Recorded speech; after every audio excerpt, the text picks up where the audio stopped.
Join us for a program full of informational subjects, entertaining celebrities and guests, and impactful discussions.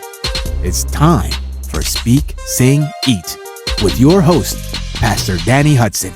I want you to imagine it's a normal day. You're going about your business, and then tragedy strikes your family. That's the story of my guest today. When a husband has a massive heart attack, what would you do? I'm talking today to Jamul and Kina Gay, and this is their story. Welcome to the show. How you doing today? Doing good. How about you? Listen, I want to jump right into this because when I heard this story, I was really amazed. I think I ran into Kina one day and she looked different, and I wondered kind of what was going on, and she began to share a little bit about what had happened in your life. So I want to go back to the day that this actually happened. Where were you? What were you doing? And let's take it from there. Yeah, I start. We were at our son's baseball game. Okay. Up in where were we at? Cobb County. Yeah, and up there, just normal day like we usually do because he was coaching baseball and was interacting with the kids because I would sometimes assist him with that. Mm-hmm. And then we were just out there just talking and getting ready to go back to the car. And as I start going between the cars, I had the chairs with me. Okay. And as we're going through the cars, I'm like, I hope I don't hit none of these cars going through up here. Right. So then when we get to the truck and I get her in, I start walking to the back, and I just start feeling really faint and really hot. And I was like, dang, I hope I don't pass out because I seen a bed of ants on the ground. Okay. And we know being in Georgia, being fire ants. There's a lot of fire ants in Georgia. Yeah, light you right. up.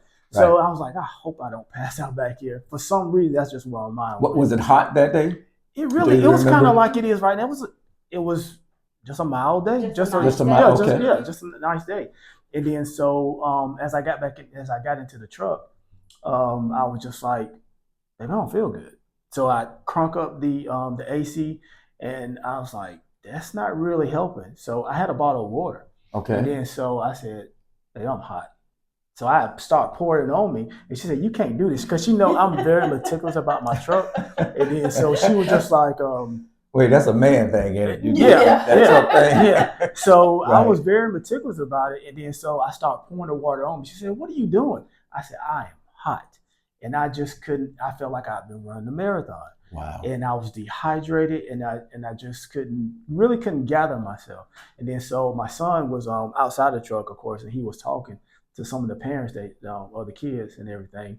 And so when we got, she told him about get some ice. Get some ice, and as they put the ice on me, it was melting just as quick as it got on me. Oh, wow. So it was just, they started spiraling a little bit. And then so I just laid in the back of the truck. And as I laid in the back of the truck trying to get cool, I'm thinking that I'm going to be okay because I'm a man. I'm all right. I'm going to pull through. That's what we do, right? Yeah, this is That's what we do. Right. So then as I'm laying back there and the paramedics come, I'm going to sit up straight and act all cool. So at this time you had called paramedics? Yeah, we had called the paramedics. Our oldest son called the paramedics. Okay. Because all right. he didn't want us to do it at first. Yeah, at first I did. Yeah, he was like, I'm good. Is that man ego thing? We're going to be all right, Yeah, I got this. Yeah. I got you. Okay. But our oldest son, he was like, because when he was like, he did this to his chest, but he wasn't complaining of chest pains. And when he did that, our oldest son, Cam, was like, nope, I'm calling. Right. Help. Okay. And so he calling in actually the fire trucks got there first. And like he said, he was sitting in the back, and as he heard the sirens getting closer, he sits up in the back of the truck and he said, oh, I feel better. You feel better when the truck's coming? Yeah. And so, and they took his vitals and all, and they was like, well, and then the paramedics came and they said, well, we think you might be a little bit dehydrated. Okay. So let's take you to the hospital, get you some fluids and stuff. Right. And they asked where we were from, and when we told them, they was like, yeah, let's just go to the hospital. And so we were like, okay, cool. Now, before this, had you had any health issues? No. No, the only thing I had when I was in high school, which is about 30 years ago, was that I had a heart murmur. Okay. And after going to different tests and everything and past, well, since then, I never got diagnosed with anything. Even the heart murmur kind of went away. So, right. for some So Kina, when this was happening, right? Your husband is there. He's saying, I'm hot. He's pouring water, which is probably something you're like, what are you doing, right? Yeah. I mean, what's this all about? So he's going through this. What are you thinking at this time? At that time, I'm thinking, okay, maybe it's the fast because we've been on a fast. Okay, all right. And so we had got some news when our daughter-in-law was pregnant because they were saying that our grandson Casey might have Down syndrome. Wow. But they weren't 100% sure that they were going to do some more tests. And so we was like, nope, we're not claiming that. And so we started fasting. Fasting and praying, wow. Okay. And so we had been fasting, I think, maybe 2 weeks or a week. Yeah, it's been about 2 weeks. Yeah. And we were fasting, so we figured that might have something to do with it. You have been fasting for 2 weeks? Mm-hmm. It's hard for some of us to fast half a day now, but you guys are putting in the work for 2 weeks. Yeah. Oh yeah. Fasting for your granddaughter. Our grandson. Your grandson, I'm sorry. And so now you're on a fast. So maybe they're saying you're dehydrated. Maybe that's really what's going on with you. I see, and that's what we were thinking. I'm sitting there like, okay, because like I said, when they got there and they told them, we think you're dehydrated because your vitals are normal, but we think you just need some fluids. So we were like, okay, and they put him in the back of the ambulance. And so I'm sitting in his truck. My son was in his, and we're waiting. And normally when they put you in the back of an ambulance, it don't take long for them to let's go, right? So we're just sitting there. I'm like, okay. What's taking so long? And then she gets out and she said, okay, Miss Gay, we're finna head to the hospital. And she told me which hospital they were going to. Okay. And she said, but I need you to obey the rules of the road. I'm like, okay. I got GPS. I know how to get there. I don't know why would she say that? She don't want you. But see, at the time, she thought you were going to panic and you were going to be speeding behind. I didn't know what was going on in the back of the truck. Right. And this is where he can tell you what happened in the back of the truck. I didn't know what was going on in the back of the truck either. Because as I'm sitting back there, I'm just relaxing and taking my vitals and everything. Right. And then so they give me these little pills, those nitroglycerin. And as I'm taking these nitroglycerin, I just felt an instant coolness cold in my body. It's just like I was up under an AC unit. Wow. Okay. And at that point, I said, look, I don't know what y'all just did, but I feel better. Right. I almost felt like I can just get out the ambulance, just go home then. Right. But they said, Mr. Gay, it don't work that fast. I said, well, I'm just telling you what I'm feeling. Right. And then so as I'm back there, I can still see them. I can see them through the little window of the ambulance. And then so I'm texting them saying, look, we're going to the hospital. So you're old enough to text on your phone. Yeah. I'm just like, I'm good. Okay. And then so as I get back there on the ride out, I feel fine. I'm just laying back. I'm just as calm. And then so as we get into the breezeway of the hospital in the back of it, I see this lady out there on the gurney. And then so I'm like, dang, I know I'm gonna be here all day. Cause this is the hospital. I'm going to the emergency room all day, so right? I'm like, I'm gonna be here all day. And then so I guess I'll be out here with her. I make friends with her, so to speak. Right. And then so when we get back there, they're like, ask me some questions and everything. And it's at that point my memory's a little bit choppy. Because I remember them saying, Mr. Gay, we got to cut your shirt. And I said, for what? And at that point, that was on a Sunday when this happened. Mm-hmm. I wake up, it's on a Monday afternoon, and I have a tube down my chest, down my throat, and I can't talk. That's the only thing I remember next. Yeah. So you get in an ambulance, you get there, you see a lady on a gurney, you kind of you're looking around. You hear somebody say, "We need to cut your shirt." Yeah, as I'm in the emergency room, they asking you questions about your name and stuff like that. And the last thing I remember, Mr. Gay, we're gonna have to cut your shirt. And I'm like, for what? And after that was on Sunday. That was on Sunday, and it was a Monday afternoon, and I'm waking up, looking at the ceiling and can't talk. Yeah, because I got a tube down my throat. So we're gonna take a break, but when we come back, we're gonna talk about those moments in the hospital, what the doctor said, and your response to it.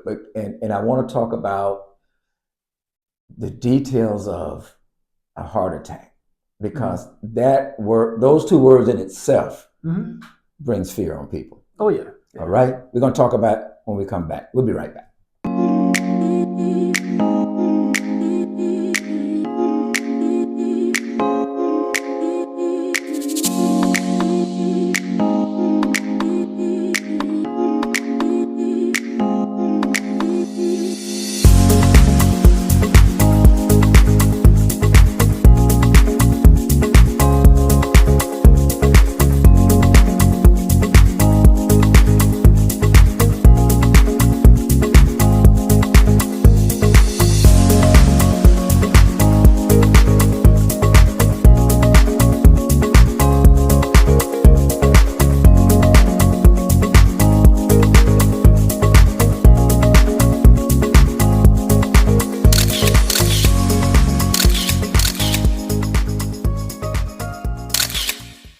All right, well, welcome back. We're still here with Jamul and Kina Gay, and we're talking the story about a heart attack. Yep. But watch this now. I read something that you wrote, and you called it the Widowmaker. And I was like, what is that? And so we're in the hospital. You wake up on Monday. You got a tube down your throat. You can't talk. Take us from there. Well, before that, when he was saying in the emergency room, I think people need to know this, is like he said, when they told him they were going to cut his shirt, they came and got me. Okay. And so when I got back there, all I heard him saying is, my chest is hurting. My chest is hurting. And the doctors, they came out and they spoke to me. And I was standing outside the room where they had him at. And she said, we think he may have a blockage. We're not 100% sure, but we're going to get him over to cath lab. We're not going to worry about it. We're going to go in and look. And if there's a blockage, we're going to remove it. And as they were talking to me, one of the things I noticed is one of the male nurse, the way they had the curtain, he came around the curtain and he just stopped. And he just stopped right there. And then he went back in the room and he said, Mr. Gay, don't you do it. Don't you do it. And then next thing I know, it was just flatline. They lost him.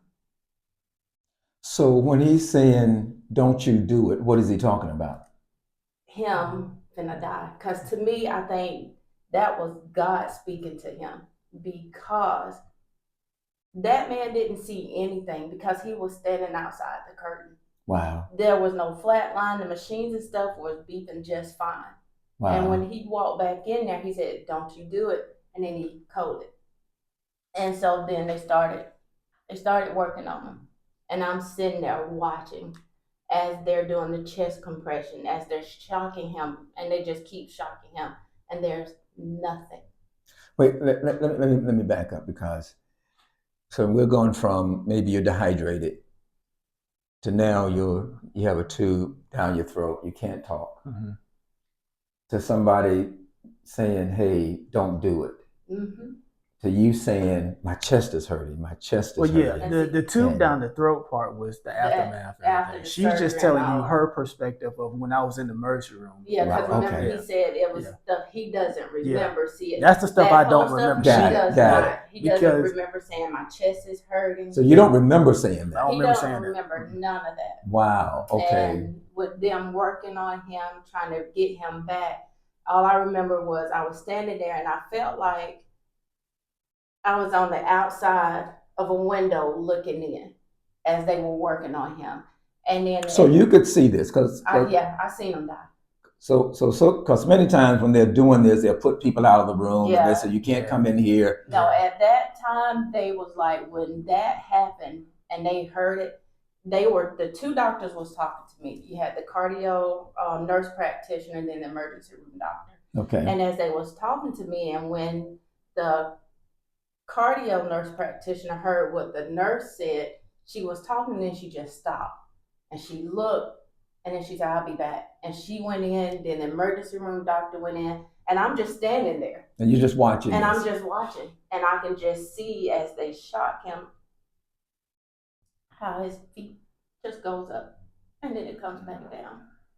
And then they was like, we don't have a heartbeat. And they just kept doing it and doing it.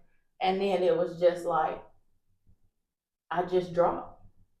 And then all I remember is somebody picking me up and taking me away. And I remember the paramedic, they stayed. And she went and got Cam. Our son. Cam, your son. Mm-hmm. And so he came. He had no clue what was going on. And so he was like, Mom, what you crying for? Dad is okay. Wow. And I was so distraught to where I was like, no, he's not. I said, he doesn't have a pulse. And to this day, I keep apologizing to him the way I delivered that. But I was just distraught. I was like, I just watched my husband die. And I don't know if he's still dead because they moved us to a room. Well, they put me in a room and came and got our oldest son, Cam. And when I told him, he was like, no. And he just cried out. And the next thing I know, he was like, no. He was like, he said, God, you can't do this. Wow. When I couldn't pray, he started praying. Your son prayed. He interceded. And that time he was just praying. I've never heard my son speak in tongues. Wow. Wow. That day I heard him speak in tongues. My God. And when he did, peace came over me because I couldn't make a phone call. I couldn't call anybody. I was gone. Right. It was just. Well, rightfully so, because you're thinking that I'm gone. That your husband is dead. Mm-hmm. Yep. Now, I want to back up a second. I'm going to let you continue, but you know, we see so many doctor shows, hospital shows on TV, right? And you know, people are pumping their chests after this. Yeah. You know, we see this on TV. Yeah. You experienced this in real life, real time. Yeah. Watching doctors work on your husband, and the way you explain it, you like they're shocking him, and his feet are going up in the air, and you as his wife, his partner, is watching this. And can't do nothing. And there's nothing you can do about it. Nope.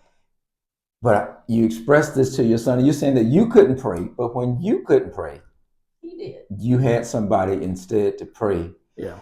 And not only pray, but you experienced even the Spirit of God coming on your son. Mm-hmm. Yeah. Because during that moment. I just couldn't. I was there, but I wasn't there. Understood. And when he was praying, he was crying out, and I was like, I can't think. And then when he started speaking in tongues, I was just like, speaking in tongues. And right. I felt peace. And even still not knowing what had happened, right, I felt peace. And then after he prayed, I was like, okay. One of the emergency room nurses came in, and she said, okay, we got him back. Okay. She said they rushed him over to the cath lab, and they finna go and remove the blockage. And I said, okay. And so me and Cam and his friend Aaron were still in the room, and I was like, every time I tried to call somebody, I couldn't. I just broke down. And so Cam was that raw. Wow. He was like, Mom, I got it. He would make a couple of phone calls. After he made phone calls, he started back praying again. Because, like you said, I could not pray.